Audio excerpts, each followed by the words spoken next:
Coba jujur, pernah nggak kamu kerja mati-matian, mengasah satu skill selama bertahun-tahun, mengorbankan waktu tidur, tapi giliran kamu melihat hasilnya, ada suara aneh di kepala yang bilang, Ini mah cuma hoki. Sebentar lagi orang-orang bakal tahu kalau aku ini aslinya nggak jago.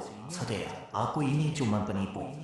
kalau kamu pernah merasakan itu, selahimit, kamu sedang berhadapan dengan imposter syndrome.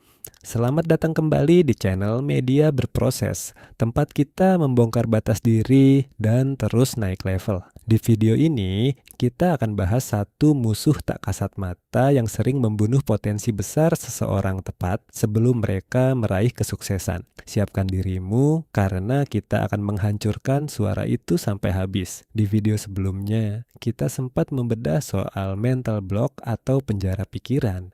Saya taruh link videonya di deskripsi ya. Nah, banyak yang mengira imposter syndrome ini sama. Padahal beda jauh. Musuh yang ini jauh lebih licik. Biar gampang dipahami, begini bedanya. Mental block atau penjara pikiran itu adalah tembok raksasa yang menghadang kamu sebelum kamu bertarung. Suaranya bilang, Kamu nggak akan bisa. Mending nggak usah mulai. dia bikin kamu lumpuh duluan sebelum mencoba, tapi imposter syndrome beda. Dia datang setelah kamu berani melangkah. Dia menyerang saat kamu sudah punya skill, saat kamu sudah berproses, atau bahkan saat kamu sedang membangun kerajaanmu sendiri. Saat kamu berhasil, suara ini membisik, Jika ini bukan karena kamu hebat, ini cuma kebetulan.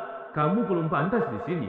mental block mencegahmu mulai berlari. Imposter syndrome membuatmu merasa salah jalur saat kamu sebenarnya sedang memimpin pertandingan. Pertanyaannya, kenapa pikiran kita sendiri malah meremehkan hasil keringat kita? Cara pertama untuk menghancurkan sindrom ini sangat sederhana. Berhenti pakai perasaan, mulai lihat fakta. Perasaan itu gampang goyah. Saat fisikmu lelah setelah shift kerja yang panjang, perasaanmu bisa dimanipulasi jadi rasa tidak percaya diri. Tapi, fakta dan jejak keringat itu nggak pernah bohong. Coba lakukan refleksi diri. Ingat lagi berapa ribu jam yang sudah kamu habiskan untuk fokus pada tujuanmu. Ingat bangun pagimu. Ingat semua tenaga, detail teknis, dan dedikasi yang kamu tuangkan setiap hari saat orang lain memilih rebahan. Keahlian yang kamu punya sekarang, ketangguhan mentalmu, itu tidak jatuh dari langit. Itu adalah hasil dari reps, pengulangan brutal yang kamu jalani setiap hari. Kamu berada di titik ini karena kamu memang bertarung untuk mencapainya. Jadi berhentilah bersikap seolah-olah kamu sekadar menang lotre. Fakta menariknya, orang yang tidak punya kemampuan jarang kena imposter syndrome.